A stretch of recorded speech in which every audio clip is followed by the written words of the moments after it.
Daily bytes में आप सबका स्वागत है। Welcome to Daily Bytes all of you once again. And previous 2 classes में हमने कुछ बेसिक बातें समझने की कोशिश की इंडियन पॉलिटी के रिगार्डिंग। मोस्ट प्रोबेबली आप लोगों ने जो 6 मैंने रिकॉर्डिंग्स शेयर किए थे पॉलिटी वाला, वो सभी लोगों ने देख लिया होगा। एंड यस अनमोल, आपने कितना देखा? सर लास्ट 2 भी नहीं देखा है। अच्छा। 4 लेक्चर 4 तक कंप्लीट हुआ। ठीक है, समझ में आ रही थी चीज़ें उसमें? Yes sir. ठीक है, तो उन जो 6 रिकॉर्डिंग्स है वहाँ पर और जो पास्ट के 2 लेक्चर्स हुए हैं वहाँ पर हमने बेसिकली इंडियन पॉलिटी वगैरह के रिगार्डिंग समझना कोशिश की। और एक कंसेप्चुअल लेवल पर हमने एक बात समझी सिंपल सी कि देख भाई, इंडिया को एडमिनिस्टर करने के लिए, इंडिया को रन करने के लिए हमने कंट्री को क्या कर रखा है, 28 स्टेट्स में डिवाइड कर रखा है और 8 यूनियन टेरिटरीज में डिवाइड कर रखा है। और 8 यूनियन टेरिटरीज में दिल्ली एक ऐसा एक्सेप्शन यूनियन टेरिटरी है जिसका खुद का एक लेजिस्लेटिव असेंबली भी है। ठीक है, क्योंकि दिल्ली का अपना एक चीफ मिनिस्टर होता है। उसी तरह हमने देखा वैसा एक्सेप्शन हमने पौंडीचेरी में भी बना रखा है और वैसा एक्सेप्शन हम लोगों ने रिसेंटली जम्मू एंड कश्मीर में बना रखा है आर्टिकल 370 हटाने के बाद। तो हमको ये बात समझ में आता है कि भाई कि जो भी रूल्स एंड रेगुलेशन है वो हमारे लिए हैं, हम रूल्स एंड रेगुलेशन के लिए नहीं है। तो जब रूल्स एंड रेगुलेशन हमारे लिए हैं तो हमने ये देखा कि यार दिल्ली में आबादी बहुत ज़्यादा है, तो दिल्ली को एक यूनियन टेरिटरी के साथ हमको स्टेट का भी दर्जा देना पड़ेगा, क्योंकि लोगों की डे टू डे लाइफ में भी नित्य बहुत सारी समस्याएं हैं। यही रीज़न है कि दिल्ली का अपना अलग से हाई कोर्ट भी है, दिल्ली में अच्छा खासा पॉपुलेशन है तो बहुत सारे लोअर कोर्ट्स भी हैं। दिल्ली में देखो कि एकदम पैरेलली एक स्टेट वाला व्यवस्था भी बना हुआ है और साथ में क्या है, जो पावर का मेन सेंटर है लैंड लॉ एंड ऑर्डर, उसको यूनियन गवर्नमेंट खुद कंट्रोल करता है। और आपने पॉलिटी वाली रिकॉर्डिंग देखी होगी जिसमें मैंने बताया कि यूनियन गवर्नमेंट क्यों कंट्रोल करता है, क्योंकि पूरी दुनिया में यही नियम है। इट्स नॉट अबाउट कि who is in power, it's simply कि एडमिनिस्ट्रेटिव नीड्स के कारण यही होना चाहिए। अदरवाइज जब आईपी के बैच 1 का प्रिपरेशन शुरू हुआ था तब दिल्ली के मुख्यमंत्री आतिशी मार लेना थी, और जब सीयूईटी ड्यू बीएड का फर्स्ट बैच शुरू हुआ था तो दिल्ली के मुख्यमंत्री अरविंद केजरीवाल थे जो आम आदमी पार्टी के थे। तो एक कॉमन मैन जिसका बुद्धि थोड़ा सा कम चलता है, ट्यूबलाइट टाइप का लोग बात करते हैं कई बार कि पुलिस एक बार अरविंद केजरीवाल को देखो देखो क्या होगा। अभी ये प्रैक्टिकली पॉसिबल नहीं है, ये कोई गवर्नमेंट नहीं करेगी। तो लोगों को लगता था नहीं ये आम आदमी पार्टी है, वो बीजेपी है इसलिए ऐसा हो रहा है। आज देख लीजिए आप, दिल्ली में रेखा गुप्ता चीफ मिनिस्टर है, बीजेपी की गवर्नमेंट स्टेट में भी बनी हुई है, सेंटर में भी है ही, यूनियन में। तो दे दें रेखा गुप्ता को, क्यों नहीं दे दे रहे हैं? और रेखा गुप्ता क्यों नहीं डिमांड कर रही है? उनको पता है ये नहीं दिया जाएगा, दिस इज नॉट पॉसिबल। और ज़्यादा वो करोगे तो कल कोई यूनियन गवर्नमेंट ये भी कह देगा अब दिल्ली पार्शियल स्टेट भी नहीं है, चलो रोज रोज प्रॉब्लम क्रिएट करोगे तो। ठीक है, क्योंकि ये पावर यूनियन गवर्नमेंट के पास है। ठीक है, आप समझिए यूनियन गवर्नमेंट जहां भी अपना ऑफिस बनाएगा वो लैंड लॉ एंड ऑर्डर अपने पास ही रखेगा। यही एडमिनिस्ट्रेशन को सुचारू ढंग से चलाने का सही तरीका है, इसीलिए ये चीज किया गया है। पूरे वर्ल्ड में ये कन्वेंशन फॉलो होता है कि जहां पर जो है यूनियन गवर्नमेंट अपना ऑफिस बनाई रहती है वहां का लैंड लॉ एंड ऑर्डर सब लोग अपने कंट्रोल में रखते हैं, क्योंकि इमीडिएट बेसिस पर आपको क्या आवश्यकता पड़े यू नेवर नो। ठीक है, क्या प्रॉब्लम क्रिएट हो जाए यू नेवर नो। ठीक है, तो ये बात हमें क्लियर है कि दिल्ली को लेकर एक एक्सेप्शन वो बना हुआ है। ठीक है स्नेहा, कोमल, दिलराज, क्लियर है? Yes sir. Pavani, I hope you are clear. Yes sir. ठीक है, Kritika Arora and Sajiya, switch on your cameras please. And Kalpana, YouTube. खैर, थोड़ा सा हम देख लेते हैं दिल्ली पर, थोड़ा सा दिल्ली के अराउंड बात कर लेते हैं। दिल्ली पर आने से पहले भाई पहले तो मैप देख लो दिल्ली का तुम थोड़ा सा। ये साजिया ओके, पहले तो दिल्ली का थोड़ा मैप देख लो। क्या कह रहे हो सर, छोटा सा दिल्ली दिख रहा था, इतना कुछ समझ में नहीं आ रहा था भाई। ये जिले उले हैं अलग अलग दिल्ली के, हल्के मत उठाओ। ये है इंडिया का मैप और यहाँ है छोटू सा दिल्ली, उसको जूम करके दिखाया जा रहा है आपको।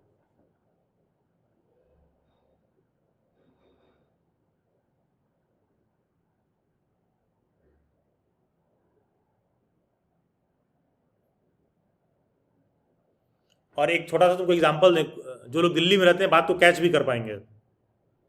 कितने लोग हैं जो यहाँ दिल्ली में रहते हैं जो येलो लाइन मेट्रो में ट्रेवल किए हैं, जो येलो लाइन मेट्रो में ट्रेवल किए हैं? ठीक है, तो तुम एक चीज़ नोटिस करना, कनॉट प्लेस तो भैया सबको पता ही है, राजीव चौक वाला मेट्रो। तुम देखोगे जब राजीव चौक से इधर जाते हो हुडा सिटी सेंटर की तरफ, घिटोरनी वगैरह तरफ, जब तुम इधर पढ़ते हो तो उधर क्या पड़ता है, हौज खास पड़ता है, साउथ दिल्ली पड़ता है। Yes sir. और जब तुम इधर जाते हो तो विश्वविद्यालय, जीटीबी नगर, जहांगीरपुरी, ये सब पड़ता है। देखो कि नॉर्थ दिल्ली होता है उधर, तभी तो नॉर्थ कैंपस लोग कहते हैं, दिल्ली यूनिवर्सिटी का नॉर्थ कैंपस। क्योंकि नॉर्थ कैंपस इसलिए क्योंकि नॉर्थ दिल्ली में है, दिल्ली यूनिवर्सिटी के। और तुम देखोगे मेट्रो जब ऊपर की तरफ जा रही होती है तो विश्वविद्यालय मेट्रो, और इधर इधर इधर क्या पड़ता है रास्ते में, कि स्टेशन पर पड़ता है विधानसभा पड़ता है। वो विधानसभा क्या है, वो दिल्ली का विधानसभा है वहां पर, ठीक है। जहां पर दिल्ली में विधानसभा में कितने मेंबर हैं क्लास दिल्ली के? 70 सर। 70। और तुम नीचे की तरफ इधर आओगे, कनॉट प्लेस इधर आओगे तो देखोगे सेंट्रल सेक्रेटरीट पड़ेगा, फिर क्या कहते हैं लोक कल्याण मार्ग पड़ेगा, इधर से पढ़ो घिटोरनी और हुडा सिटी हौज खास, और क्या कहते हैं ग्रीन पार्क और हुडा सिटी सेंटर इधर पड़ेगा। ऐसे करके देखोगे आओगे तो इधर हरियाणा में घुस जाओगे,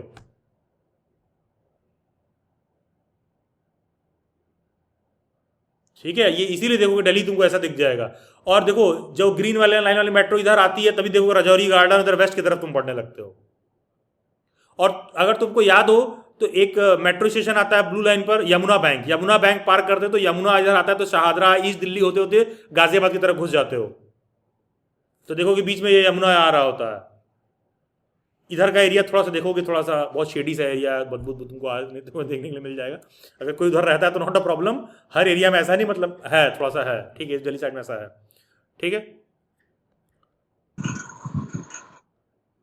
पॉपुलेशन में भी आपको फर्क दिख जाएगा, साउथ दिल्ली में बहुत चमक के आ रही होगी, हो सकता है बड़े गाड़ी से आए, तुम देख के ही मन में अपने आप को रिजेक्ट कर लो कि नहीं नहीं भाई इससे तो नहीं अपना हो पाएगा कुछ भी, ठीक है। साउथ दिल्ली में ये भी हो सकता है आपके साथ, ठीक है। तो ये देखो ना, कुछ तुमको ऐसा सा मैप दिख जाएगा, कुछ ऐसे तुमको मेट्रो दिख जाएगा, मेट्रो पहले ऐसे बनी थी और फिर ऐसे बनी हुई थी, ठीक है। तो ये गाजी देखो Dwarka metro, Dwarka last station था, इधर से आगे जो है दिल्ली में जो इस तरह से कुछ था। और इसीलिए देखो कि कनॉट प्लेस एकदम सेंट्रल दिल्ली के पास तुमको दिख जाएगा, ठीक है। दरियागंज में जो किताब उताब का मार्केट लगता है, ठीक है, अगर थोड़ा सा दिल्ली के रिगार्डिंग आपको आइडिया हो तो। खैर ठीक है क्लास, तो ये तुमको दिल्ली का जो है मैप है आपके स्क्रीन पर।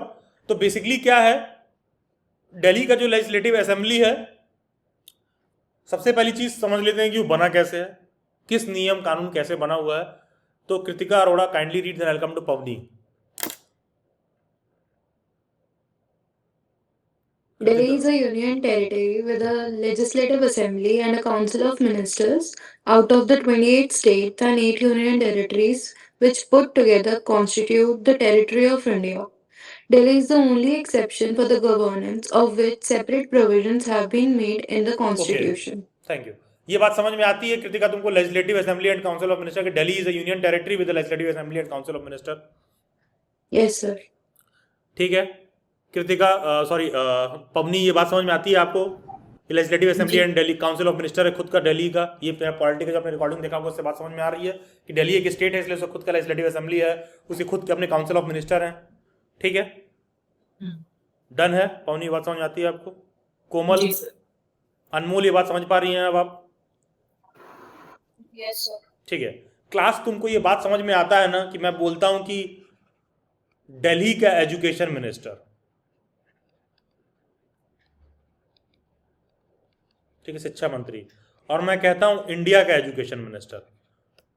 तुमको ये फर्क समझ में आता है कि नहीं, दोनों के पावर में क्या फर्क है?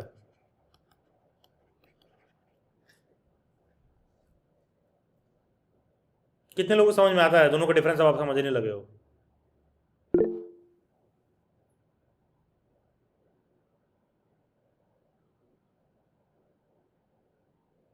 जस्ट रेज योर हैंड्स,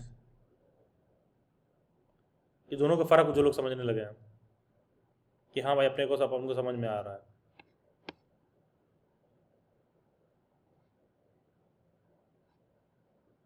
जी दिलराज कौर, आपको इसमें क्या नहीं समझ में आ रहा है? सर मुझे इतना समझ आया कि अगर कोई भी रूल्स होंगे तो वो दिल्ली में दिल्ली के ही अप्लाई होंगे, और पहले तो तुम ये इंडिया बताओ के कि तुम प्रीवियस क्लास में कहाँ थी, पहले तो हमको ये समझाओ। सर मेरे घर में गेस्ट आए हुए थे क्योंकि मेरे फैमिली में किसी की डेथ हो गई थी। तो आप उसमें क्या कर रही थी?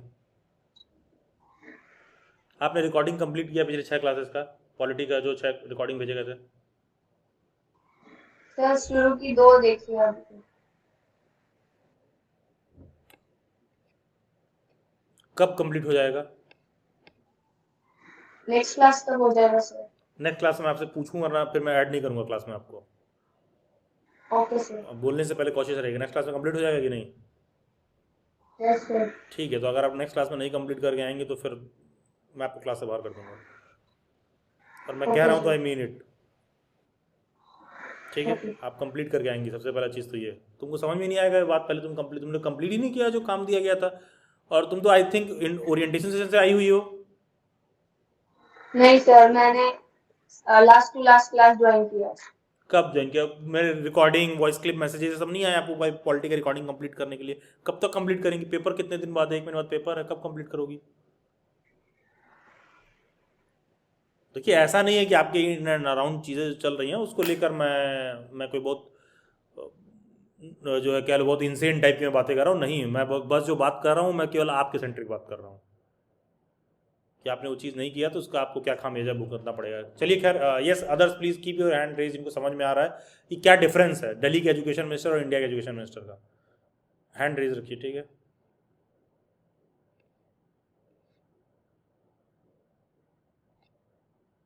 Sajiya,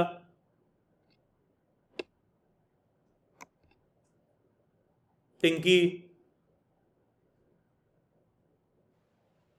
yes sir. हाँ पिंकी, इसमें क्या दिक्कत हो रहा है? क्लासेस रिकॉर्डिंग वॉर्डिंग आपने देखा है? हाँ जी सर। सर दिल्ली के जो एजुकेशन मिनिस्टर होंगे वो दिल्ली का देखेंगे, एंड जो इंडिया के होंगे वो इंडिया के बेस पे तो प्रॉपर पूरा तुम अपना देखेंगे। हैंड क्यों नहीं रेज किए हो? Sorry sir. क्या कह रही सर? इसी बहाने थोड़ा इंपॉर्टेंस मिले, पूछा जाए हमसे। Yes sir. Rukaiya Parveen,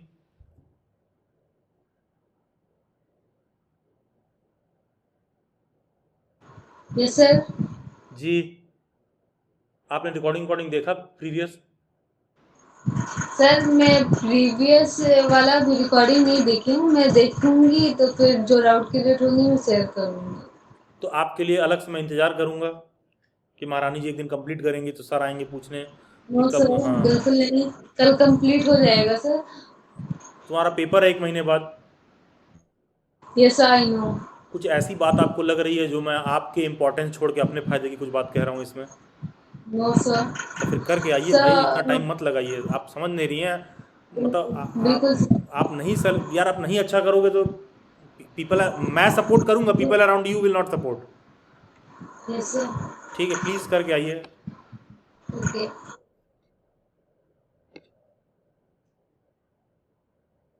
Komal and Kalpana, अच्छा कल्पना, सॉरी, यस कल्पना।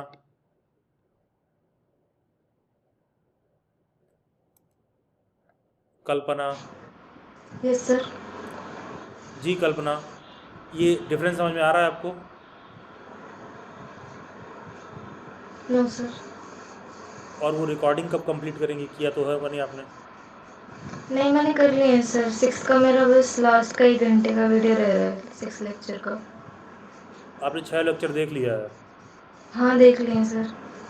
एक बार देखा, 2 बार देखा? आपको एजुकेशन मिनिस्टर वगैरह से, मिनिस्टर वगैरह के रिगार्डिंग कुछ कुछ मैंने बता रखा होगा, समझ में आ रहा है? पार्लियामेंट वगैरह के रिगार्डिंग?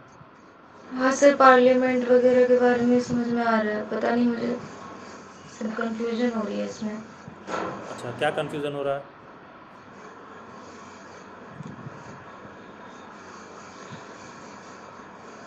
देखिए, मैं वैसा टीचर अनफॉर्चुनेटली बन नहीं पाया कि टीचर बच्चा हमसे बोल दे कि हमको कन्फ्यूजन हो रहा है तो हम बात वहीं छोड़ दें। अब आपने पकड़ा है तो अब आइए, थोड़ा आपको समय दिया जाए क्लास में। हाँ, आप बताइए कि क्या चीज़ समझ में नहीं आ रहा है आपको?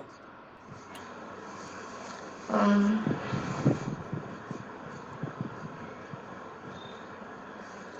मुझे डिफरेंस समझ नहीं आ रहा है सर। हाँ ठीक है, वो तो हम समझ गए। और क्या समझ में आ रहा है आपको, वही बताइए। 6 लेक्चर में क्या समझ में आया आपको देखने के बाद? पॉलिटिक्स के 6 लेक्चर देखा आपने, क्या समझ में आया आपको? एक्सप्लेन करिए मुझे, स्टार्टिंग मैं लिखते जा रहा हूँ। क्या क्या आपने सीखा है उसमें, बताइए ज़रा। उसमें सर मैंने नोट्स बना रखे होंगे, मैं देख लूँ उसमें से। उठा लीजिए, नोट्स उठा लीजिए, बिल्कुल। समझ गया, पन्ने आप पलट रही हैं, आ जाइए जल्दी। हाँ। सर आपने पहले कॉन्स्टिट्यूशन के बारे में बताया था, हम्म। फिर स्टेट्स के बारे में बताया था, और फिर आपने डेट्स के बारे में बताए थे, इंडिपेंडेंस डे, रिपब्लिक डे, और कॉन्स्टिट्यूशन डे, और फिर आपने उस लेक्चर में एक होमवर्क दिया था कि कौन से ऐसे रूल्स है जो हमने दूसरी कंट्री से लिए थे कॉन्स्टिट्यूशन बनाते वक्त। और उसके बाद आपने बताया था कि प्रेम्बल क्या होता है, और रिजेम्बलेंस बताई थी नॉर्मल बुक और प्रेम्बल के बीच में। और फिर फोर्थ लेक्चर में आपने बताया था कि यूनियन और स्टेट के बीच में डिफरेंस क्या होता है, यूनियन गवर्नमेंट और स्टेट गवर्नमेंट के क्या बीच में। डिफरेंस होता है यूनियन और स्टेट गवर्नमेंट के बीच में? यूनियन गवर्नमेंट कंट्री के ऊपर एक्सरसाइज करती है, जो पावर होती है उसकी।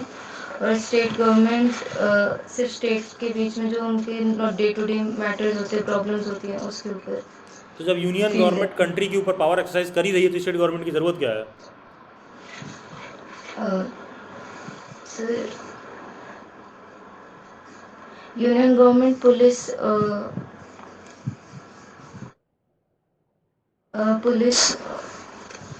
आर्मी और उन सब चीज़ों को लेके।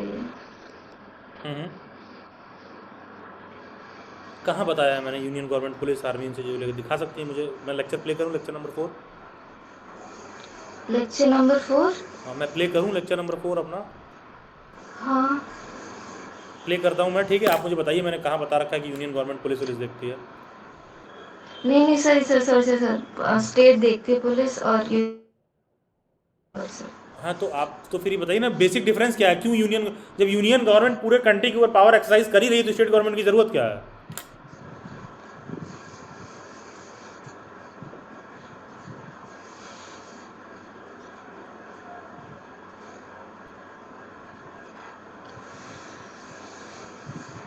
अच्छा, लेक्चर 5 में क्या पढ़ा है आपने?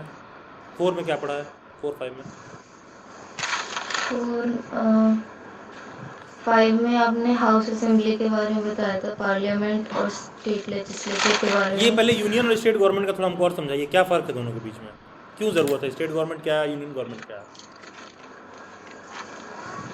सर, स्टेट गवर्नमेंट जो स्टेट्स की जो प्रॉब्लम होती है, जैसे 28 स्टेट है, हर एक स्टेट की अपने अपने जो भी डे ठीक टू है, डे प्रॉब्लम्स होंगी उसको डील करने के लिए ठीक है, गुड।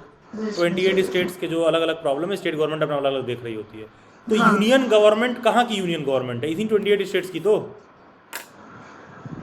बट वो पूरी कंट्री को डील करती है उसमें। तो पूरे कंट्री में स्टेट नहीं आता है क्या? आते हैं सर। तो फिर स्टेट गवर्नमेंट की ज़रूरत क्या है? इतना खर्चा क्यों है स्टेट गवर्नमेंट के पीछे?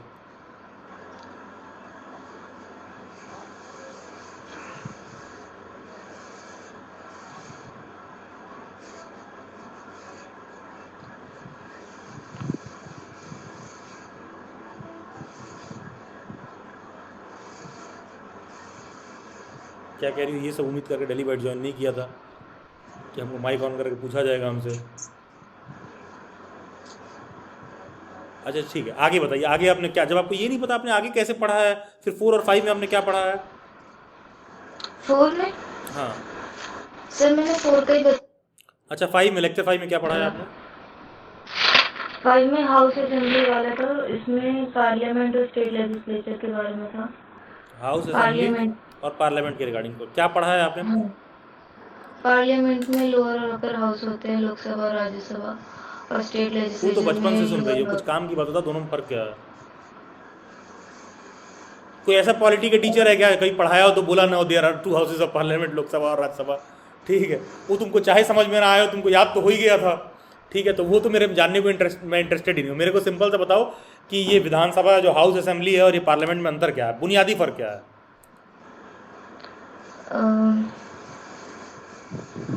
पार्लियामेंट प्रेसिडेंट प्राइम मिनिस्टर के लिए होता है, और स्टेट लेजिस्लेचर चीफ मिनिस्टर के इलेक्शंस के रिगार्डिंग होता है। अच्छा ठीक है, गुड गुड। तो ये हाउस असेंबली सभी स्टेट्स में होता है?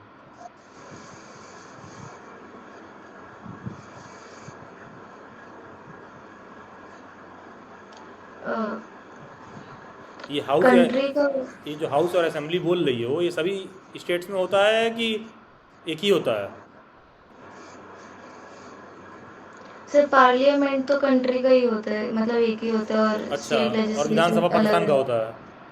No sir. हाँ, ये भी तो कंट्री का ही है, ऐसा थोड़ी ना है कि भाई दिल्ली का विधानसभा जो है क्या कहते हैं पंजाबियों का है या फिर पाकिस्तानियों का है, नेपालियों का, ऐसा कुछ तो है नहीं। नहीं सर। मैं चाहे दिल्ली का वोटर नहीं हूँ लेकिन है भाई हमारे देश, हमारे दिल्ली का विधानसभा है, वो मेरा भी है यार इक्वली। अगर गलती से भी दिल्ली में मैंने 10 रुपए का लेस कभी खरीदा होगा, ठीक है, तो दिल्ली की सरकार को मैंने टैक्स दिया है। तो बुनियादी फर्क क्या है ये हाउस असेंबली और पार्लियामेंट में? ठीक है, ये आपने सही बताया कि भैया ये सीएम के लिए, पीएम के लिए, चलो कम से कम इतना तो मैं सिखा पाया हूँ। अब ये बताइए कि कितने हाउस असेंबली हैं स्टेट कंट्री में, 1 या 2?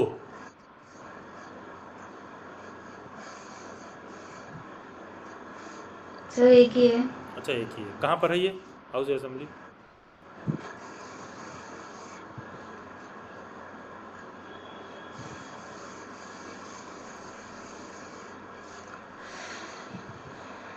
कितना जोर देना पड़ रहा है दिमाग पे ना, कभी इतना मेहनत बुद्धि नहीं किया ही नहीं जीवन में। कहाँ ये सब सर ने फंसा दिया। तुमको मैं मेकअप का सीक्वेंस बताता हूँ कैसे कैसे लगाना करना है। कौन सा नया ड्रेस आया है, कौन से मॉडल ने जो है उर्फी जावेद ने नया ड्रेस कौन सा पहन के आई है और क्या किया है, ठीक है। वो नया वाला जो इमेज चला है, क्या नाम है, गिबली या गिबली जो भी है, वो कुछ बताइए, फोटो तो भेजा जाए, कुछ बताएं। हाँ, ये सब मैं फंसा दिया तुमको इन सब चीज़ों में, नहीं कल्पना? अत्याचारी टाइप का फील हो रहा हूँ, एक तो पैसा दो, ऊपर से 4 बात भी सुनो। अच्छा ये बताओ कहाँ पर है ये हाउस असेंबली जो एक ही है, वो कहाँ पर है, कहाँ पर है ये स्वर्णिम हाउस?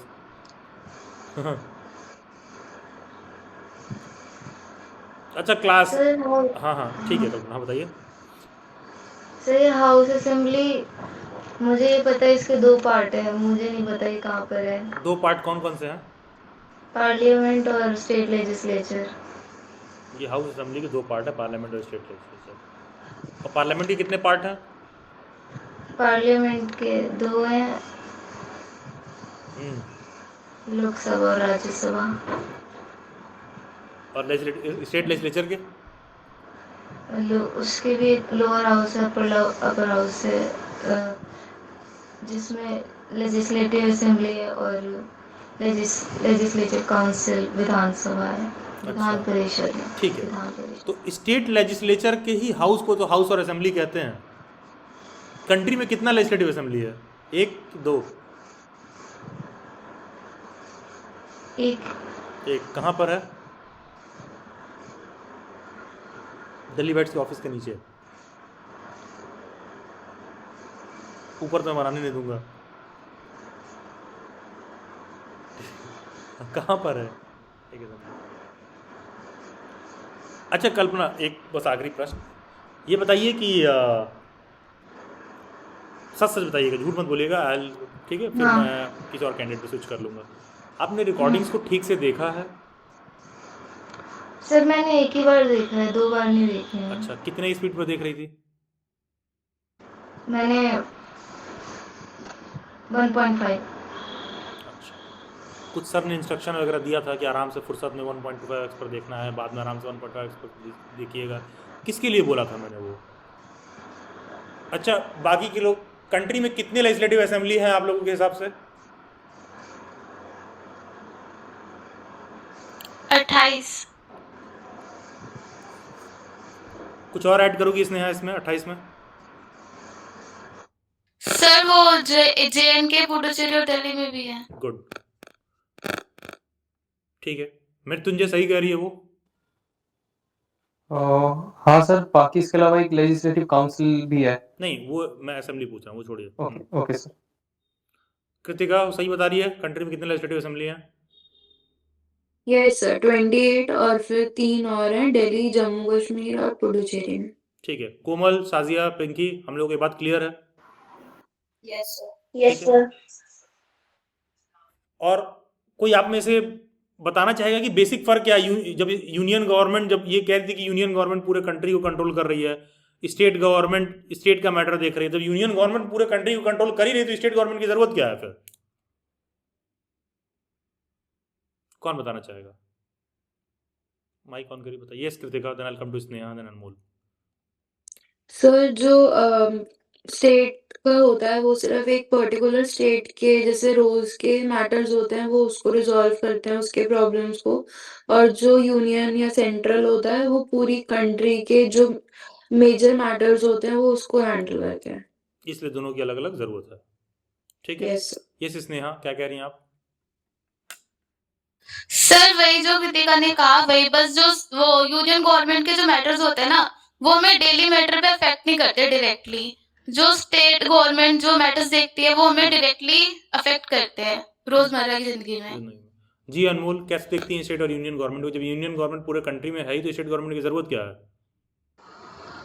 सर वही कह रही थी कि जो बड़े बड़े मेजर प्रॉब्लम्स होते हैं जैसे वो फॉरेन अफेयर्स हो गए या फिर रेलवेज, आर्मी, इस तरह के वो सारे यूनियन देखते हैं, लेकिन जो छोटे मोटे जैसे लैंड और ये सब के हैं वो सारे लॉ एंड ऑर्डर ये सब स्टेट गवर्नमेंट देखती है अलग अलग से। इसीलिए दोनों की अलग अलग जरूरतें हैं, हैं। ठीक है। ये अलग मैटर देख रहा होता है, वो अलग मैटर देख रहा होता है, ठीक है। खैर चलिए, क्योंकि भाई फॉरेन लेवल की पॉलिसी क्या है, वो चाहे यूपी के लिए हो, बिहार के लिए हो, दोनों के लिए सेम ही होगी फॉरेन मैटर, कि भैया इंडिया का अमेरिका का रिलेशन कैसे होना है, ठीक है। लेकिन बिहार में हो सकता है कोई ऐसा लॉ एंड ऑर्डर हो जो किसी विशेष जाति के लिए लागू होता हो, जो यूपी में ना लागू होता हो, जो नॉर्थ ईस्ट की किसी स्टेट में अलग मैटर लागू होता हो, ठीक है। क्वाइट पॉसिबल हो सकता है, ठीक है। अलग अलग स्टेट्स में अलग अलग स्टेट गवर्नमेंट अपने डे टू डे फंक्शनिंग के हिसाब से नियम बनाती हैं। तो उसी तरह मेरा प्रश्न क्या था कि भाई दिल्ली के एजुकेशन मिनिस्टर और इंडिया के एजुकेशन मिनिस्टर में क्या डिफरेंस है? तो Mrityunjay, then I will come to Razia. Mrityunjay, क्या फर्क है, बेसिक फर्क क्या है? सर इंडिया के एजुकेशन मिनिस्टर पूरे ओवरऑल इंडिया के लिए एजुकेशन सिस्टम को डिसाइड करते हैं, जैसे एनईपी यूनियन गवर्नमेंट की तरफ से आया है, गुड। और स्टेट गवर्नमेंट जो स्टेट लेवल पे जो होंगी, जैसे दिल्ली में स्कूल ऑफ एक्सीलेंस खुला है वो दिल्ली का मैटर था पर्सनली। हाँ, एमसीडी हो गया, DSSB वगैरह, जो तमाम स्कूल हैं, ये सब डिपार्टमेंट वगैरह, वो सब दिल्ली गवर्नमेंट के अंदर आ रहे होते हैं। बेसिकली यहाँ का एजुकेशन मिनिस्टर दिल्ली का एजुकेशन मिनिस्टर दिल्ली के मैटर देख रहा होगा बस, ठीक है। यस रजिया, फर्क समझती है दिल्ली के एजुकेशन मिनिस्टर और इंडिया के एजुकेशन मिनिस्टर में? Yes sir. हाँ, क्या फर्क है रजिया, थोड़ा एक्सप्लेन करिए मुझे। जी सर। हाँ, क्या फर्क है बताओ जरा, दिल्ली के एजुकेशन मिनिस्टर और इंडिया के एजुकेशन मिनिस्टर में? दिल्ली का एजुकेशन मिनिस्टर सर दिल्ली से रिलेटेड एजुकेशन के मामले वगैरह देखेंगे, और इंडिया का जो एजुकेशन मिनिस्टर है वो पूरी इंडिया के देखेंगे। ठीक है, ठीक है क्लास। तो देखो क्लास, एक बहुत बुनियादी अंतर ये है भाई, दिल्ली के एजुकेशन मिनिस्टर का पावर केवल और केवल दिल्ली तक ही सीमित है। कितने लोगों को ये बात समझ में आती है कि दिल्ली का एजुकेशन मिनिस्टर दिल्ली के लेजिस्लेटिव असेंबली का भी मेंबर होगा, एक तरह से वो एक एमएलए भी होगा दिल्ली का? कितने लोगों को बात समझ में आती है, एकदम स्पष्ट है?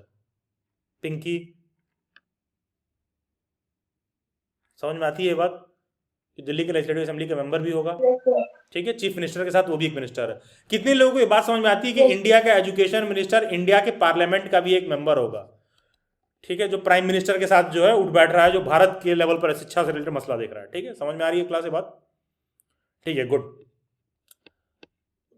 देखो क्लास, बहुत से ऐसे लोग होंगे यहाँ पर जो ये जो प्रश्न मैंने पूछा इसका फर्क जो है वो पहले नहीं समझते थे। तो कितने ऐसे लोग हैं जिसका फर्क पहले नहीं समझते थे और अब समझ रहे हैं, मतलब अब धीरे धीरे बात समझ में आ रही है, ठीक है, कि पहले उस बात की क्लैरिटी नहीं रहती थी, लेकिन अब धीरे धीरे समझ में आ रहा है कि भैया ये चल के आ रहा है, ठीक है।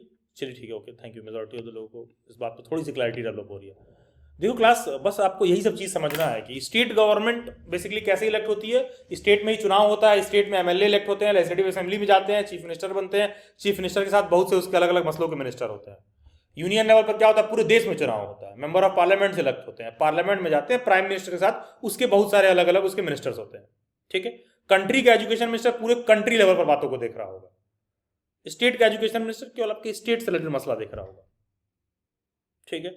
जैसे कि इंडिया का एजुकेशन मिनिस्टर कभी ये नहीं कहेगा कि हमारा लैंग्वेज तमिल है, ठीक है। तमिलनाडु का एजुकेशन मिनिस्टर क्या कहेगा, हमारा स्टेट का बोर्ड का पढ़ाई तमिल में ही होगा, ठीक है। वो अपने राज्य से रिलेटेड मसला देख रहा है। लेकिन इमेजिन करो कि कोई केंद्रीय विद्यालय, नाम में देखो क्लियर है, केंद्रीय विद्यालय, केंद्रीय विद्यालय, इमेजिन करो कोई तमिलनाडु में लोकेटेड हो, कोई केंद्रीय विद्यालय ऐसा जो तमिलनाडु में लोकेटेड हो, तुमको क्या लगता है वो तमिल पढ़ाएंगे उसमें? नहीं, वो वहां पर जो यूनियन गवर्नमेंट नियम बनाई होगी वो पढ़ोगे।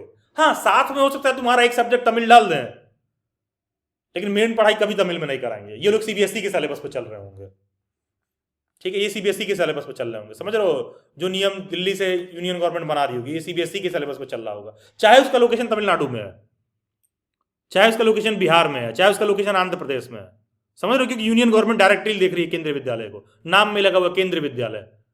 अब इमेजिन करो कि तमिलनाडु ये जो स्टेट है, इमेजिन करो कि वहां पर कोई प्राइमरी स्कूल हो जो स्टेट गवर्नमेंट के अंदर आती है। तुम्हें लगता है वहां बच्चों को हिंदी पढ़ाई जाती होगी? No sir. ठीक है, वो सीधा तमिल में ही पढ़ रहे होंगे, लोकल लेवल के जो नीड्स रिक्वायरमेंट उससे पढ़ रहे होंगे, और वही यही केंद्रीय विद्यालय अभी तमिलनाडु में सेटल रहे तो ये सीबीएसई के सिलेबस के हिसाब से चल रहे होंगे। बस होगा क्या, जैसे तुम सीबीएसई बोर्ड से अगर आप पढ़े होगे, हमको पता होगा हम लोग एडिशनल लैंग्वेज के तौर पर या तो इंग्लिश पढ़ते हैं, या तो हिंदी पढ़ते हैं, या फिर संस्कृत 8 तक पढ़ लेते हैं, या बंगाली पढ़ लिए, या पंजाबी पढ़ लिए, कुछ पढ़ लिए ऐसा। साउथ में रहोगे तो तमिल पढ़ लोगे, बस इतना ही फर्क होगा। ठीक है, फर्क समझ में आ रहा है? तो इसीलिए यूनियन गवर्नमेंट किसी चीज को देख रही है, स्टेट गवर्नमेंट किसी चीज को देख रही है, दोनों दो अलग फर्क वाली बात होती है। और मैंने एजुकेशन का नाम क्यों लिया, क्योंकि देखो एजुकेशन अपने आप में एक ऐसा मैटर है इंडिया में जो यूनियन गवर्नमेंट भी देखती है अच्छे खासे मैटर्स में, और जो स्टेट गवर्नमेंट भी देखती है। लेकिन वही मैं तुमसे फॉरेन मैटर के रिगार्डिंग बात करता हूं, तो कौन देखता है क्लास? Union government. क्लास कौन देखता है? यूनियन केवल यूनियन गवर्नमेंट देखती है। मैं डिफेंस के रिगार्डिंग बात करूं, मैं तो फिर तुमसे डिफेंस के रिगार्डिंग बात करूं तो कौन देखता है? यूनियन। केवल यूनियन। यूनियन मैं पुलिस के रिगार्डिंग बात करूं तो कौन देखता है? State government. केवल स्टेट किसी गवर्नमेंट। किसी में सेंट्रल भी। केवल स्टेट, पुलिस का मैटर केवल स्टेट गवर्नमेंट देख रही थी, यूपी पुलिस, बिहार पुलिस, ठीक है, महाराष्ट्र पुलिस। अब मैं एजुकेशन डिपार्टमेंट के रिगार्डिंग बात करूं तो कौन देख रहा होता है? यूनियन गवर्नमेंट, स्टेट गवर्नमेंट, दोनों के पास अपना अपना एजुकेशन का मसला है, देख रहे होते हैं दोनों। ठीक है, एक जो एजुकेशन का जो लंबा स्ट्रक्चर और खाका है वो यूनियन गवर्नमेंट तैयार करती है, स्टेट गवर्नमेंट क्या करती है, फिर अपनी भाषा और अपनी चीजों के आधार पर उसको रन करती है। उदाहरण के तौर पर तुम्हारा बोर्ड का पेपर क्लास 10th में होना चाहिए, तुमको किसने बोला?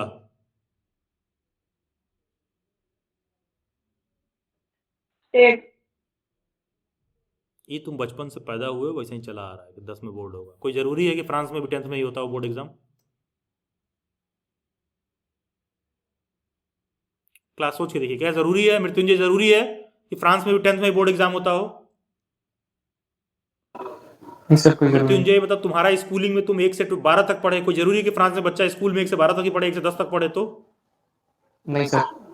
संभव है कि नहीं? फ्रांस में ऐसा हो सकता है कि नहीं कि वो 1 से 10 ही तक पढ़ेगा, वो भी 1 से 12 पढ़ेगा? उनका अलग अपने एजुकेशन सिस्टम हो सकता है। अच्छा, हो सकता है, ठीक है। पवनी, तुमको क्या लगता है फ्रांस में बच्चा 1 से 12 तक, 1 से 12 तक स्कूल में ही पढ़ता है, उसके बाद कॉलेज जाता है जैसे इंडिया में होता है? नहीं सर, नेसेसरी नहीं है। उनका अपना अलग हो उनका सकता है, अलग हो 10th के बाद ही जा रहे हो। तो देखो भाई, इंडिया में भी जो नियम है ना, ये सब शुरू से नहीं है। पहले इंडिया में क्या होता था ना, एजुकेशन केवल स्टेट गवर्नमेंट देखती थी। पहले जानते हो इंडिया में क्या होता था? एजुकेशन स्टेट गवर्नमेंट देखती थी। तो जानते हो प्रॉब्लम क्या होगा इससे? इमेजिन कर पा रहे हो क्या प्रॉब्लम हो सकता है अगर स्टेट गवर्नमेंट केवल देखती है तो? Yes sir. क्या प्रॉब्लम हो सकता है पवनी? सर जैसे फिर सारे एजुकेशन सिस्टम यूनिफॉर्म नहीं रहेगा, अपनी लैंग्वेजेस और अपनी बायसनेस रहेगी हर स्टेट को लेकर। वो तो ठीक है, और- उससे भी ऊपर की बात, अगर फ्रांस में कोई बच्चा 10th पास के बाद कॉलेज जा रहा है मान लो, हाँ तो तुमको नहीं लगता सब स्टेट वाले अपना अपना नियम बनाएंगे? तो कोई 10th के बाद भेजेगा, कोई 11th के बाद भेजेगा, कोई 12th के बाद भेजेगा? Yes sir. हो सकता है कि नहीं? जब सब अपना अपना नियम बनाएंगे तो ठीक है, संभव है कि नहीं क्लास? इमेजिन करके देखिए, स्टेट गवर्नमेंट अगर एजुकेशन पूरा देख रही हो तो सब अपने अपने हिसाब से बनाएंगे। जैसे फ्रांस में 10th के बाद ही कोई कॉलेज जाएगा, तुम खुद ही कह रहे हो नहीं सर जरूरी नहीं है। अमेरिका में हो सकता है कि क्लास 12 तक अभी बोर्ड एग्जाम होता ही ना हो, सारी कॉपी स्कूल में चेक होती हो, सीधे बच्चा कॉलेज में चला जाता हो। ऐसा भी तो हो सकता है। कोई जरूरी थोड़ी नहीं कि तुम्हारी तरफ बोर्ड एग्जाम हो, कॉपी यहाँ वहाँ चेक हो, फिर तुम्हारा एंट्रेंस एग्जाम हो। कोई जरूरी नहीं कि अमेरिका में ऐसा हो। कनाडा में कोई बच्चा पढ़ रहा है, हो सकता है स्कूल से लेकर पीएचडी तक सरकार का है, उसको हम खुद पढ़ाएंगे, कोई जरूरत नहीं है उसको 10th पास करने की। वो फेल भी हो जाएगा तो भी हम पीएचडी में एडमिशन दे देंगे। हो सकता है कनाडा की गवर्नमेंट ये कह रही हो। डन है? अनमोल, स्नेहा, कृतिका, पिंकी क्लियर है, बात समझ में आ रहा है क्या दिक्कत होगा? Yes, sir. तो इंडिया में जब 28 Yes, sir. अलग अलग स्टेट्स Yes, हैं sir. और सब अपने अपने हिसाब से नियम बनाएंगे, अपनी अपनी ढपली अपना अपना राग बजाएंगे, तो बेसुरा नहीं हो जाएगा? सब अलग अलग ढोल पीट रहे होंगे तो भैया इंडिया में ना 1966 से पहले यही होता था। इनफैक्ट 1976 तक ऐसा ही चलता था। पहले एक प्री यूनिवर्सिटी नाम का कोर्स होता था। तो क्या नौटंकी शुरू हो गई, कुछ स्टेट वाले कहने लगे कि 11th के बाद ही जाओ यूनिवर्सिटी में, कुछ कहने लगे 10th के बाद जाओ। तो गवर्नमेंट ये सब प्रॉब्लम देखी। तो जो आज तुम न्यू एजुकेशन पॉलिसी देख रहे हो ना, 2020 में आया है नेशनल एजुकेशन पॉलिसी, इसके पहले वो 1886 में आया था नेशनल पॉलिसी ऑन एजुकेशन, और उसके पहले वो 1964 में आया था। 1964 में आया था, जो कि 1966 में पूरे कंट्री में लागू हुआ, जिसको कोठारी कमीशन या फिर फर्स्ट पॉलिसी ऑन एजुकेशन कहते हैं, national education policy, Kothari commission. तो 1996 में जब कोठारी कमीशन आया ना, उसने ही बोला कि एजुकेशन को यूनियन गवर्नमेंट के पास ट्रांसफर कर देना चाहिए, और स्ट्रक्चर ये बनाएगी कि 10th कब होगा, 12th कब होगा, ये कब होगा। स्टेट गवर्नमेंट क्या करेंगी, पढ़ाई भी उसी हिसाब से करवाएंगी, चाहे अपने भाषा में करवाएं, लेकिन चाहे यूपी बोर्ड हो, चाहे बिहार बोर्ड हो, चाहे हरियाणा बोर्ड हो, चाहे तमिलनाडु बोर्ड हो, सबके यहाँ तुम 10th जो है 10 में ही पास करोगे, 12th पास करोगे, उसके बाद यूनिवर्सिटी में जाओगे।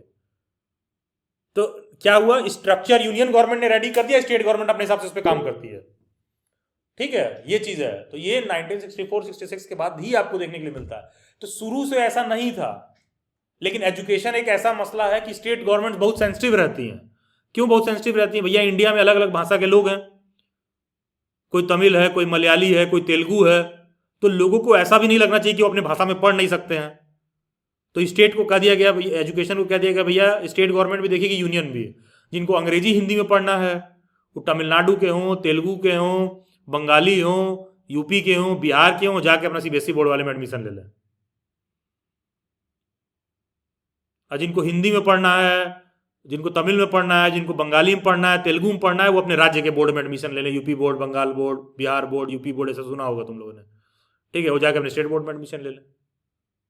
लेकिन स्ट्रक्चर सेम रहेगा कि 10th पास करोगे, 12th पास करोगे, ये सारी चीजें। ठीक है, तो कोई भी चीज देखो बनाया गया तो बहुत सोच के बनाया गया। पहले एजुकेशन स्टेट का मैटर था,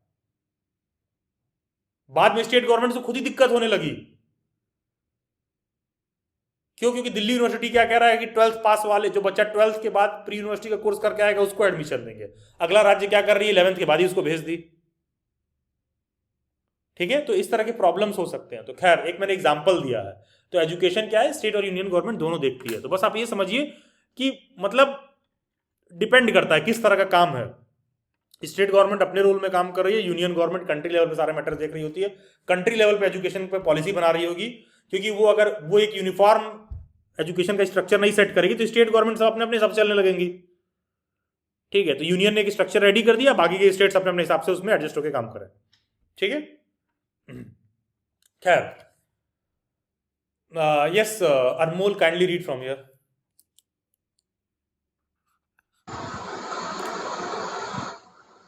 This has been felt necessary because Delhi is the capital of India and the central government cannot therefore abdicate the responsibility in the matter of governance of and control over its own capital. ठीक है, समझ में आ रहा है अनमोल कि भैया अब क्या है कि दिल्ली जो है एक नेशनल कैपिटल है, तो सेंट्रल गवर्नमेंट कभी भी अपना रिस्पॉन्सिबिलिटी उस मैटर पर एब्डिकेट नहीं करेगी क्योंकि उसका खुद का कैपिटल एरिया है।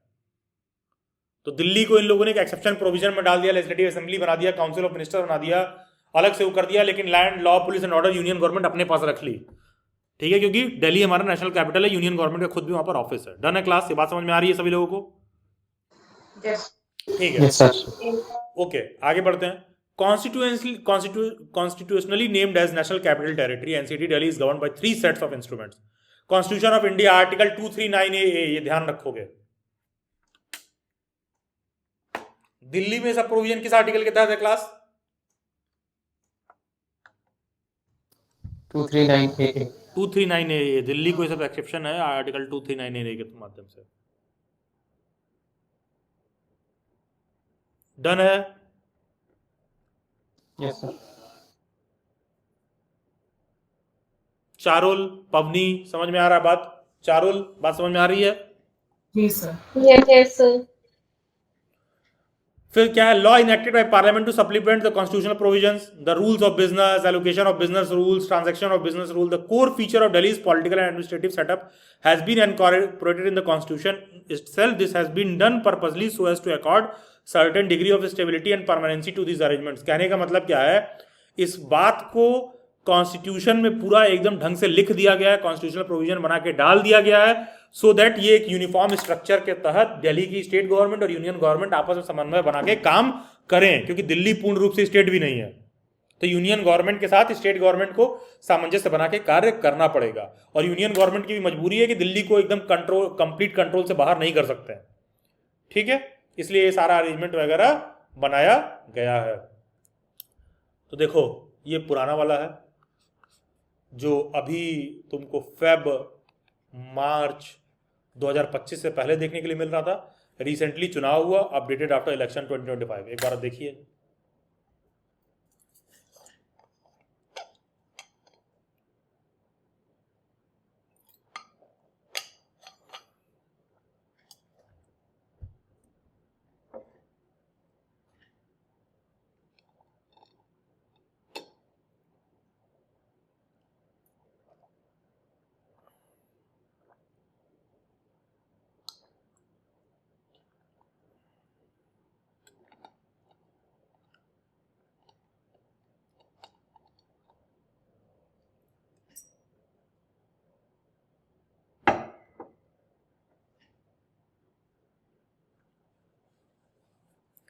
तो ये तुम विकिपीडिया पे खुद सर्च करके देख लेना। दिल्ली के लेजिस्लेटिव असेंबली में कितने लोग हैं? 70। अब स्पीकर कौन है? विजेंद्र गुप्ता। पहले स्पीकर इनका अपना कोई और था, रामनिवास गोयल, इग्नोर करिए। अब आपको विजेंद्र गुप्ता का नाम याद होना चाहिए कि ये स्पीकर है दिल्ली के असेंबली में। दिल्ली के असेंबली में कितने लोग हैं? 70 लोग हैं। दिल्ली के चीफ मिनिस्टर कौन है? रेखा गुप्ता है। दिल्ली का लेफ्टिनेंट गवर्नर कौन है? वीके सक्सेना है। ठीक है, देखो कि गवर्नर तब भी विनय कुमार सक्सेना ही थे। क्यों? क्योंकि भाई लेफ्टिनेंट गवर्नर को यूनियन गवर्नमेंट चूज करती है बेसिकली। ठीक है, तो वो अपना सेम है, बाकी का चीफ मिनिस्टर बदल गया। ठीक है,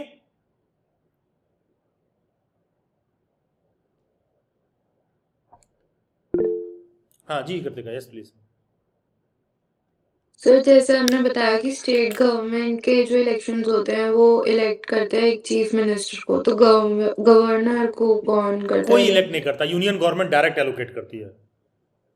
ओके, ठीक है, यूनियन गवर्नमेंट डायरेक्ट किसी को चाहे तो गवर्नर बना सकती है। यूनियन गवर्नमेंट मतलब किसी को, मतलब जो भी एलिजिबिलिटी रिक्वायरमेंट है, 35 ईयर एज होना चाहिए, सिटीजन ऑफ इंडिया है, मतलब यूनियन गवर्नमेंट चूज करके डायरेक्ट बना देगी, कोई चुनाव ना नहीं होता। ठीक है सर। ठीक है, तुम 35 ईयर्स की हो जाओगी तो मोदी जी चाहे तो, अगर वो प्राइम मिनिस्टर है, चाहे तुमको बनवाना तो बना देंगे दिल्ली का लेफ्टिनेंट गवर्नर। ठीक है, ठीक है क्लास। फिर क्या है, दिल्ली में जो है पहले बहुत सारे मिनिस्टर थे। एक चीफ मिनिस्टर थे अरविंद केजरीवाल, उनके साथ साथ उनकी एजुकेशन मिनिस्टर थी आतिशी मारलेना। बाद में अरविंद केजरीवाल पर कुछ अलग अलग तरह के आरोप लगे। आरोप लगने के बाद भाई इन्होंने, उनको लगा कि इस्तीफा दे दें, जो भी कुछ हो, तो आतिशी मारलेना कोई अपनी पार्टी के दूसरे आदमी को इन्होंने चीफ मिनिस्टर बना दिया। उनके साथ बहुत सारे हेल्थ मिनिस्टर थे।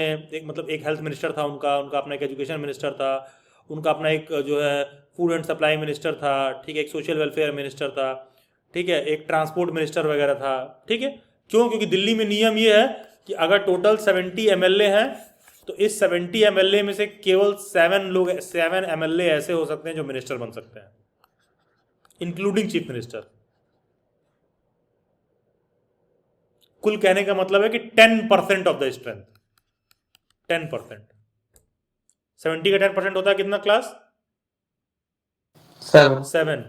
जब 10% 7 होता है तो केवल दिल्ली में 7 लोग, दिल्ली के लेजिस्लेटिव असेंबली से 7 MLA ऐसे हैं जो मिनिस्टर बन सकते हैं इनके, इंक्लूडिंग चीफ मिनिस्टर। तो एक तो अरविंद केजरीवाल खुद सीएम हो गए, साथ में 6 मंत्री और थे। ठीक है, ये क्या मैं बता रहा हूं, दिल्ली का मंत्रिमंडल जो दिल्ली को संभालता था। दिल्ली का एजुकेशन का मिनिस्टर, दिल्ली का हेल्थ का मिनिस्टर, दिल्ली का ट्रांसपोर्ट का मिनिस्टर, ठीक है, दिल्ली के फूड एंड सप्लाई का मिनिस्टर, ये सारी चीजें। ठीक है, ठीक है कृतिका? Yes sir. नींद तो नहीं आ रहा है अपने सो कॉल्ड नहीं पार्शियल सर। स्टेट के बारे में जानकर कि अरे भाई ये सब चल रहा था मेरे अगल बगल, मुझे पता नहीं था। नहीं सर।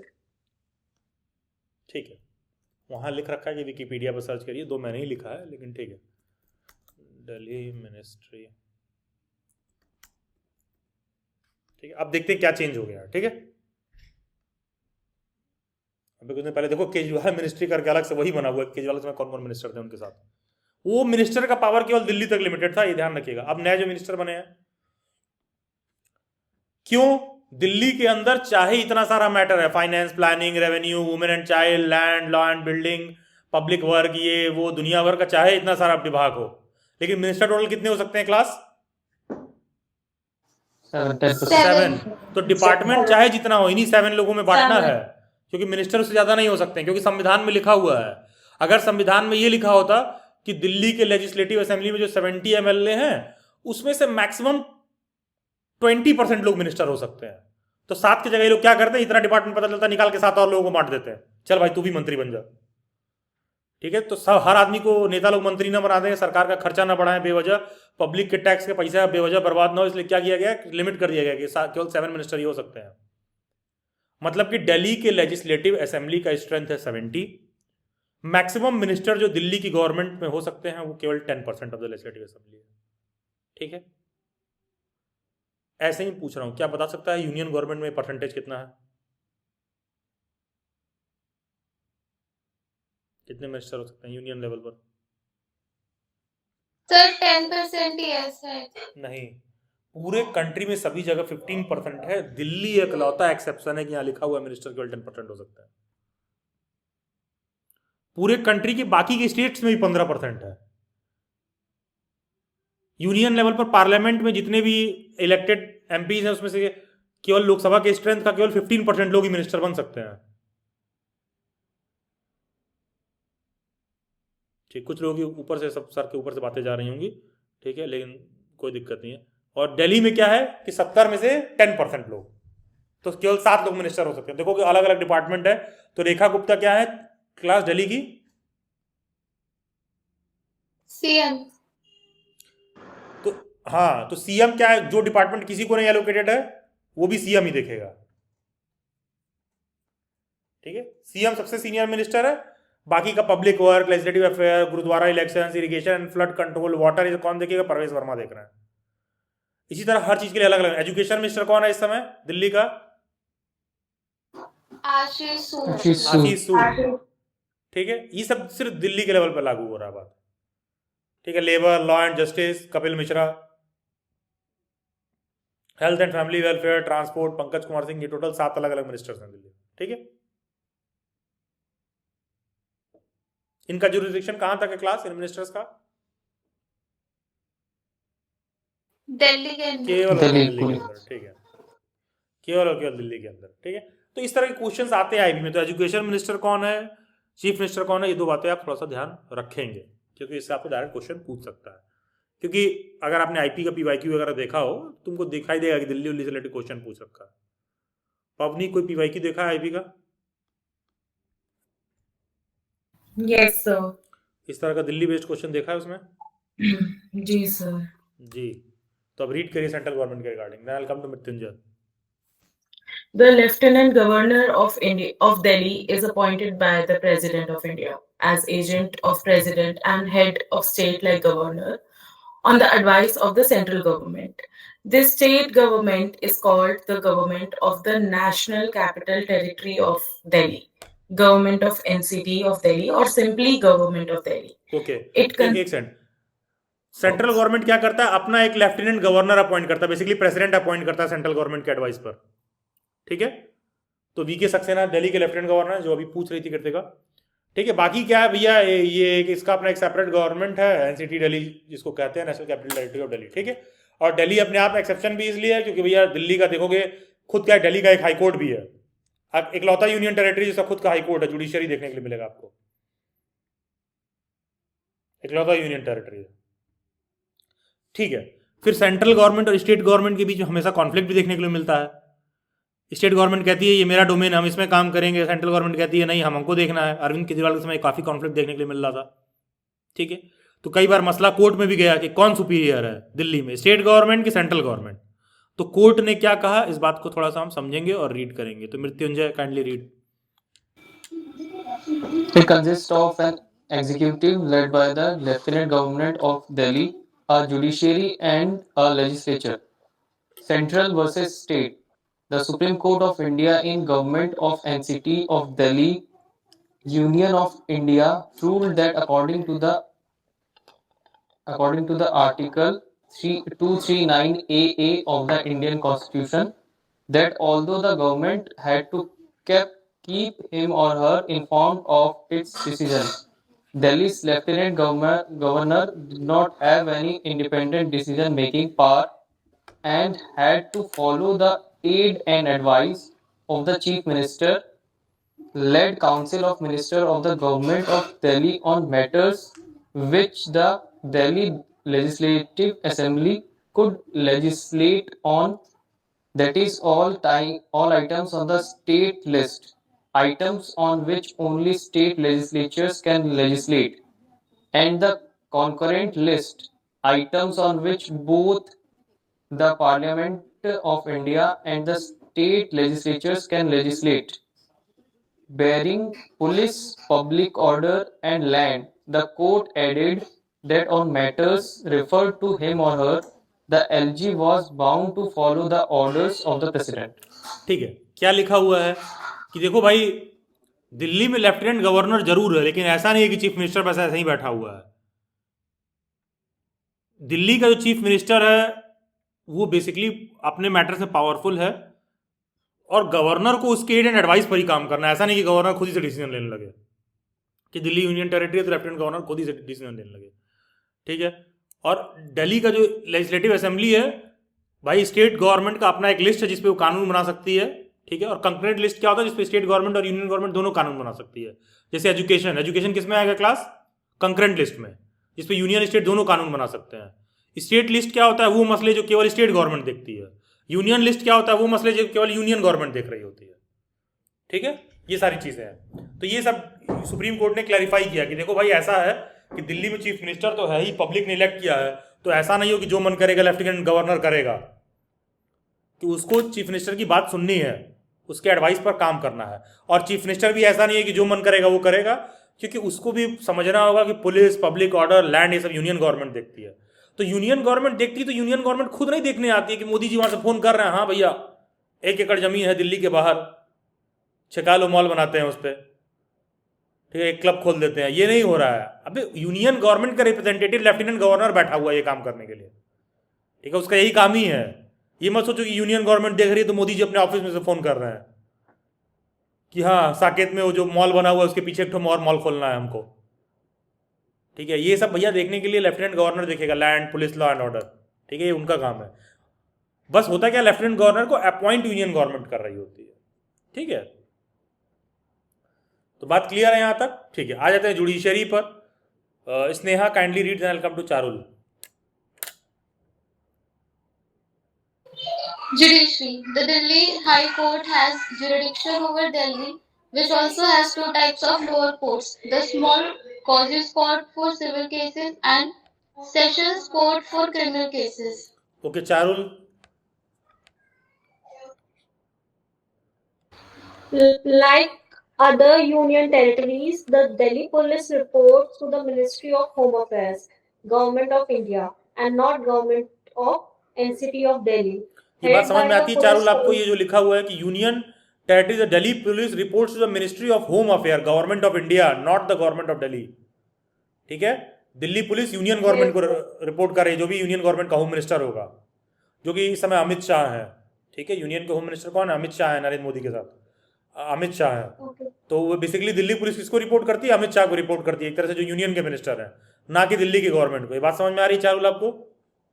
Yes, sir. ठीक है, आगे रिपोर्ट आगे रीड करिए। Headed by the police commissioner, it is one of the largest metropolitan police forces in the world. The headquarters of Delhi Police are located Jai Singh Marg, Connaught Place, New Delhi. New Delhi. ठीक है, तो basically है क्या कि दिल्ली का जो दिल्ली का जो स्ट्रक्चर है, जो दिल्ली का जो कुछ भी आप पॉलिटी का देख रहे हो यहाँ पर, क्या कहते हैं, जो दिल्ली पुलिस है वो बेसिकली यूनियन का जो होम मिनिस्टर है, जो यूनियन का जो गृह मंत्री है, बेसिकली उसको रिपोर्ट करती है, उसके पास जाता है मसला। ठीक है, तो देखिए क्लास, दिल्ली के पॉलिटी में हमको इतना ही जानना था। एक क्वेश्चन और आपसे पूछ सकता है कि भारत के पार्लियामेंट में कितने ऐसे पार्लियामेंट्रियंस हैं जो दिल्ली से आते हैं, कितने ऐसे लोकसभा के मेंबर्स हैं भारत के पार्लियामेंट में। भारत के पार्लियामेंट का जो लोअर हाउस है लोकसभा, उसमें कितने ऐसे लोग हैं जो दिल्ली से आते हैं, दिल्ली के लोकसभा के मेंबर्स होते हैं वो। एक तो आपके आगे ये क्वेश्चन हो सकता है, तो कितने हैं क्लास? 7. 7। कितने लोग ऐसे हैं कि भारत के पार्लियामेंट में सभी जगह से राज्यसभा में भी मेंबर्स आते हैं, तो कितने ऐसे लोग हैं जो दिल्ली से जो है राज्यसभा में जाते हैं? 3. 3। और कभी भी कंफ्यूज मत होना, वो जो 7 लोकसभा में जाते हैं वो अलग लोग हैं, वो जो 3 राज्यसभा में जाते हैं वो अलग लोग हैं, और दिल्ली का जो लेजिस्लेटिव असेंबली है टोटली अलग बात है। वो सब दिल्ली तक ही सीमित है, उनका मसला दिल्ली तक ही है। ये 70 लोग अलग हैं, वो 7 अलग हैं, वो 3 अलग हैं। भैया पार्लियामेंट चलाने के लिए पूरे देश से लोग आते हैं, तो पूरे देश से पार्लियामेंट में कितने लोग हैं जो दिल्ली से जाते हैं? 7 जाते हैं लोकसभा से, 3 जाते हैं राज्यसभा से। पूरे पार्लियामेंट में कितने लोग हैं जो यूपी से जाते हैं लोकसभा में? 80। कितने ऐसे लोग हैं यूपी से जो पार्लियामेंट में राज्यसभा में जाते हैं? 31। कितने लोग हैं जो बिहार से जो पार्लियामेंट में जाते हैं लोकसभा में? तो 40। ठीक है, कितने ऐसे लोग हैं दिल्ली से जाते हैं पार्लियामेंट में? तो 7। क्योंकि पार्लियामेंट चाहे दिल्ली में लोकेटेड है, उस पार्लियामेंट में कुछ लोग दिल्ली के भी तो होंगे। ठीक है, कुछ लोग अंडमान के भी होंगे, एक आदमी अंडमान का भी होगा, एक आदमी लक्षद्वीप का भी होगा, भैया सब भारत का हिस्सा है। कुछ लोग यूपी के भी होंगे, कुछ लोग तमिलनाडु के भी होंगे, लेकिन दिल्ली के लेजिस्लेटिव असेंबली में दिल्ली के 70 एमएलए होंगे। पार्लियामेंट का बस लोकेशन दिल्ली में है। ठीक है, हाँ यस कृतिका। हाँ सर जैसे एग्जाम में दिल्ली के अलावा बाकी स्टेट्स को भी आ सकता नहीं है? नहीं नहीं नहीं, वो एक्सप्लेन करने के लिए बता रहा हूँ। अच्छा, हाँ सिर्फ दिल्ली का आएगा? हाँ, देखो मेरे पास 2 ऑप्शन है, या तो मैं रटा दूं या तो मैं एक्सप्लेन कर दूं। रटाने में क्या है, आज तुम्हारा काम चल जाएगा, भविष्य में कट जाएगा। एक्सप्लेन करके इसलिए समझा रहा हूँ कि देखो भाई समझ में आया कि स्ट्रक्चर क्यों बना है। बाकी तुम जब भी भविष्य में कल को तुम किसी और स्टेट का एग्जाम दे रही हो, कोई गवर्नमेंट जॉब का फॉर्म फिल करी, तो तुमको हमेशा समझ में आना चाहिए कि हर स्टेट के रिगार्डिंग, जिस भी स्टेट में हम जा रहे हैं हमको पता होना चाहिए। मुझे यूपी का इसलिए पता है क्योंकि मैं यूपी का नेटिव हूँ। Okay sir. ठीक है, तो एग्जाम्पल्स हम समझ रहे हैं कि जैसा दिल्ली में वैसा यूपी में भी। हाँ जी मृत्युंजय। सर ये 7 और जो 3 है ये एमपी है या एमएलए है? एमपी हैं, ये एमएलए नहीं होते हैं। एमपी टोटली सेपरेट बिजनेस है। ठीक है, लेक्चर नंबर 3 और 4 मैंने एक्सप्लेन कर रखा है कि एमपी एमएलए आपस में क्रॉस मत कराइए, MP is totally different thing. ठीक है, मेंबर ऑफ पार्लियामेंट्स हैं। ठीक है, क्योंकि अब दिल्ली से बेस्ड क्वेश्चन है तो पूछ सकता है, जैसे कि पार्लियामेंट में कितने लोग हैं जो यूपी से आते हैं? 80। लोकसभा में, जब मैं पार्लियामेंट बोल रहा हूँ तो लोकसभा समझो। ठीक है, तो लोकसभा में कितने लोग हैं जो यूपी से आते हैं? 80। महाराष्ट्र से कितने हैं? 48। गुजरात से कितने हैं? 26। मध्य प्रदेश से कितने हैं? 29। बिहार से कितने हैं? 40। दिल्ली से कितने हैं? 7। सब मिल के जाके पार्लियामेंट में बैठते हैं, तो कुल मिला के संख्या हो जाती है 543। ठीक है, यूपी के लेजिस्लेटिव असेंबली में कितने लोग बैठते हैं? 403। बिहार में कितने बैठते हैं? 243। दिल्ली में कितने बैठते हैं? 70। तो दिल्ली में जो 70 बैठते हैं वो दिल्ली के ही लोग हैं केवल। यूपी में जो 403 है वो यूपी वाले ही हैं, और बिहार के जो 243 हैं बिहार वाले ही हैं वो। ठीक है जी मृत्युंजय। सर हम जो वोट करते हैं उससे एमएलए चुने जाते हैं, फिर एमपी कहाँ से बने, कैसे बनते हैं? लेक्चर नंबर 4 रेफर करिए रिकॉर्डिंग का। ठीक है, समझ में आएगा कि दोनों का चुनाव अलग अलग होता है। ठीक है, खैर सो देखो मृत्युंजय, इससे एक बात और स्पष्ट होती है कि आपने रिकॉर्डिंग्स को ठीक से नहीं देखा है। किसी बच्चे का मुझे नॉलेज टेस्ट करना है तो मुझे उसका उत्तर नहीं, मुझे इसका प्रश्न देखना होता है केवल, क्या पूछ रहा है। आप पूछ रहे हो कि मेंबर ऑफ पार्लियामेंट कैसे इलेक्ट होता है, जो कि 2024 में अभी मार्च में चुनाव हुआ है। 400 पार कह रहे थे, 240 आया। वो किसका चुनाव था? मेंबर ऑफ पार्लियामेंट का ही। और दिल्ली में अभी अरविंद केजरीवाल कह रहे थे कि 50 साल तक तो बीजेपी आएगी नहीं, तो लेजिस्लेटिव असेंबली में चुनाव हुआ, अभी 2 महीना पहले तो हार गए, तो बीजेपी आ गई। तो दोनों का चुनाव अपने अपने समय पर हुआ है, जिसका जैसे 5 साल कंप्लीट होते जाता है होते रहता है। पिछली बार नरेंद्र मोदी का चुनाव 2019 में हुआ था, उसके पहले 2014 में हुआ था। तो हर 5-5 साल में पार्लियामेंट का भी चुनाव हो रहा है। हर स्टेट में जिसका 5 साल पूरा हो जा रहा है चुनाव हो रहा है। जैसे उत्तर प्रदेश में 2022 में चुनाव हुआ था, योगी आदित्यनाथ फिर से सीएम बने थे, 2027 में फिर से होगा यूपी के लेजिस्लेटिव असेंबली में। ठीक है, तो सभी स्टेट्स में 5 साल पे अपना इलेक्शन हो रहा होता है, और फिर एक बार दिन आता है जब कंट्री में पूरे हो रहा होता है पार्लियामेंट के इलेक्शन 5 साल पर। तो अगला पार्लियामेंट का इलेक्शन कब होगा क्लास? 29 सर 2029 में। 24 में हुआ था, 2029 में होगा सीधा। ठीक है, तो ये चीज़ है। चलिए खैर, तो ये बेसिकली दिल्ली के पॉलिटी के रिगार्डिंग आपको बातें समझ में आनी थी। और मैंने बातें सिर्फ दिल्ली की पॉलिटी के रिगार्डिंग नहीं एक्सप्लेन किया यार। देखो मैं चाहता था तो मैं रटा देता कि भाई ये रट लो समझ में आया ना आए। लेकिन आज तक तुम्हारा कटा है। अब जीवन में करियर में जिधर बढ़ रहा हो कट जाएगा बड़ा वाला फिर, ठीक है। क्योंकि कल केवीएस का एग्जाम दोगे तो वहां पर तुमको यूनियन लेवल का पूछेगा क्वेश्चन, तो तुम पूरा जिंदगी क्या यही करोगे, यही सब समझते रहोगे बार बार। तो केवी का एग्जाम देने जाओगे तो वहां नए मसले रहेंगे समझने के लिए। एनवीएस के जाओगे तो नया मसला रहेगा। एंड यस, नया मसला क्या, नया सब्जेक्ट रहता है भाई, पेपर में पूछता है पूरा पूरा। वो अलग से वो पूछेगा जो बीएड में पढ़े हुए हो, और ये सब तो पूछेगा ही।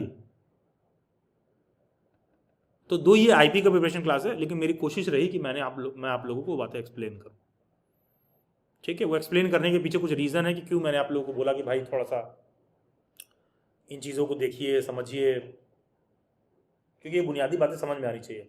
एंड मैं वापस से रिपीट करूंगा, वो जो 6 मैंने पॉलिटी का रिकॉर्डिंग सेंड किया है, जिन लोगों ने देख लिया है, with time to time 1.25x 1.5x पर वापस से फिर से देखिए, बार बार नॉलेज पॉलिश करने के लिए। क्योंकि वो एक ऐसा ग्राउंड है, वो एक ऐसी बात है जिसको हम सब रोज जी रहे हैं।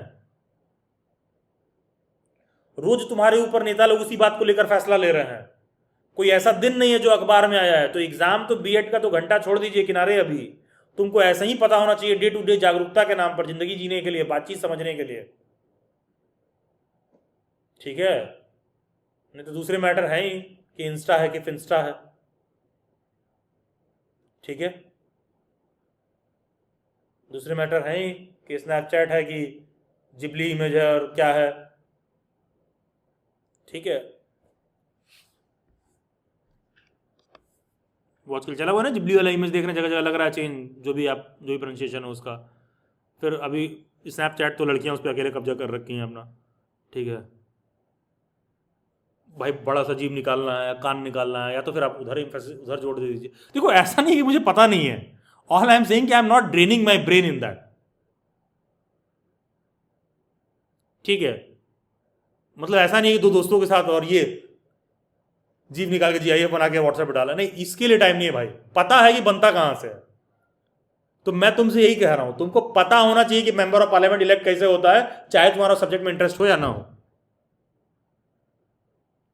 ठीक है। हमको पता है वो इमेज कहां से बनेगा, हमको पता है इंस्टा क्या कह रहा है, वो इंस्टा क्या कह रहा है, और वो जेंजी के जो तमाम रिलेशनशिप के अलग अलग कोड है वो सब समझ में आ रहा है हमको, ठीक है। मैं उससे एग्री करूं या ना करूं, वो समझ में मेरे को आ रहा है वो क्या कह रहा है।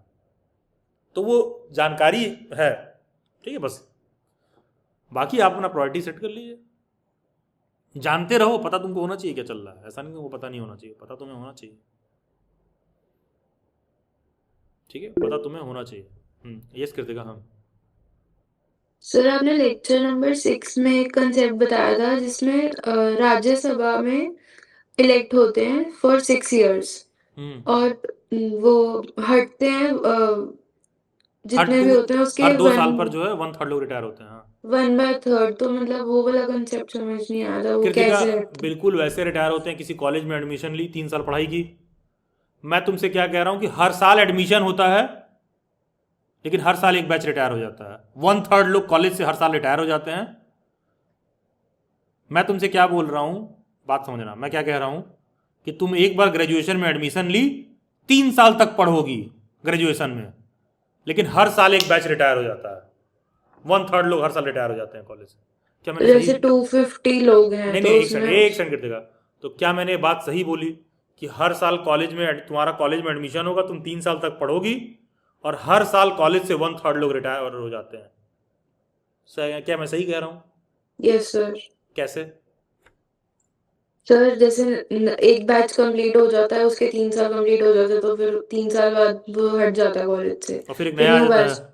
तो राज्यसभा में क्या होता है, एक बार इलेक्ट हुई तो 6 साल तक रहोगी, और हर 2 साल पर 1/3 लोग रिटायर हो जाते हैं। तो मतलब 2 साल में कम, हर 2 साल में कम होते रहते हैं और बाकी के वही रहते हैं। नहीं, अरे यार, हर साल में कॉलेज का एक बैच रिटायर होता है तो एक बैच का एडमिशन भी तो हो रहा होता है। अरे कॉलेज का 3rd ईयर पास आउट हुआ हम्म, तो फर्स्ट ईयर में एडमिशन नहीं हो रहा है क्या? 2nd ईयर वाला 3rd ईयर में आ गया। अच्छा। तो राज्यसभा से अगर 1/3 लोग रिटायर हुए 6 साल का टेन्योर पूरा करके, तो नए 1/3 लोग इलेक्ट भी तो हुए। ओके। जब नए वाले इलेक्ट होके आ गए तभी पुराने वाले जा रहे हैं। ठीक है। ठीक है, जैसे फिर से समझो बाद में, कॉलेज में तुमने एडमिशन लिया, क्या तुम 3 साल ग्रेजुएशन करोगी? Yes sir. क्या जिस साल तुम एडमिशन लिए उस साल एक बैच रिटायर हो गया?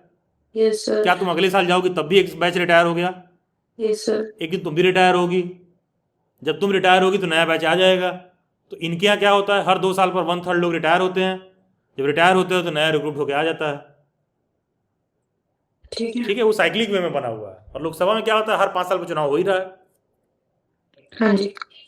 ठीक है, Yes, जब sir. राज्यसभा पहली बार बनाया गया था तो ऐसा नहीं कि पहले दिन सारे मेंबर इलेक्ट होकर आ गए, उसी तरह मतलब 1/3 रिक्रूट किया गया, फिर 1/3 फिर 1/3 ऐसे करके जो है किया गया। ठीक है, एक ऐसी व्यवस्था बनाई गई कि जैसे कोई कॉलेज खुलता है तो पहले साल तो केवल पहला ही बैच रहता है। पर सर इलेक्शन तो जैसे हर 6 साल में होते हैं ना, तो फिर 2 साल में कैसे आए वापस? इलेक्शन हर 6 साल में नहीं होता है, हर एक मेंबर 6 साल तक रह रहा है। अच्छा ठीक है, ठीक है। इलेक्शन तो हर 2 confusion साल हो पर गया 1/3 था। लोगों के लिए हो ही रहा है। हर मेंबर 6 साल तक रह रहा है। कृतिका, तुम ये कह रही हो कि सर एडमिशन तो एक बार ले रहे हैं, कॉलेज में तो 3 साल पढ़ रहे हैं। What you are saying is कि सर एंट्रेंस तो मैंने एक बार दिया, कॉलेज में 3 साल पढ़ रहे हैं। अरे हर 2 साल पर उसका चुनाव हो रहा है, वो इलेक्ट होके आ रहा है, तो वो 6 साल तक रह रहा है। अच्छा। तुम एडमिशन ली तो तुम 3 साल तक, एक बार एडमिशन ले ली तो तुम 3 साल तक रहोगी। ठीक है, Yes, ये मत सोचो कि राज्यसभा का इलेक्शन 6 साल पर होता है। राज्यसभा का इलेक्शन 6 साल पर नहीं होता है भाई। राज्यसभा का मेंबर का टेन्योर 6 साल है। कॉलेज में हर साल एडमिशन चाहे हो रहा होता है, हर बच्चा का हर साल चाहे एक बैच रिटायर होता है, लेकिन एक बच्चा 3 साल तक कॉलेज में पढ़ता है एडमिशन लेने के बाद। तो राज्यसभा में हर 2 साल पर जब चुनाव हो रहा होता है तो वो मेंबर 6 साल तक रहेगा एक बार इलेक्ट होने के बाद। ठीक है, तुम कॉलेज में 3 साल पर पास आउट हो रही हो, इसका मतलब ये थोड़ी ना होगा कि अब एडमिशन 3 साल बाद होगा कॉलेज में। तुम कॉलेज में 3 साल तक पढ़ रही हो, इसका क्या मतलब एडमिशन 3 साल बाद होगा? नहीं सर, हर साल होगा। हर साल होगा, क्योंकि कॉलेज में 1/3 लोग रिटायर हो रहे हैं। राज्यसभा में एक बार इलेक्ट हुई तो कितने दिन तक रहोगी? 6 साल। 6 साल तक। और हर 2 साल पर क्या होगा, 1/3 लोग रिटायर हो जाएंगे, फिर अगला आदमी इलेक्ट होगा, फिर वो 6 साल तक रहेगा। ठीक है, ये चीज है। Yes, क्योंकि sir. राज्यसभा का कोई डायरेक्ट चुनाव तो होता नहीं है, पब्लिक तो वोट करती नहीं है राज्यसभा के मेंबर्स को, तो ये व्यवस्था बनी हुई है क्योंकि पब्लिक को वोट नहीं करना है उसमें। ठीक है, ठीक है सर। देखिए जैसे जो प्रश्न कृतिका पूछ रही थी, देखो क्लास, यही सब प्रश्न है, समझिए इस बात को। तुमको हम ये नहीं कह रहे हैं कि तुम राज्यसभा के अंदर घुस के एकदम समझो क्या चल रहा है, लेकिन ये बातें तुमको पता होना चाहिए कि चल कैसे रहा है।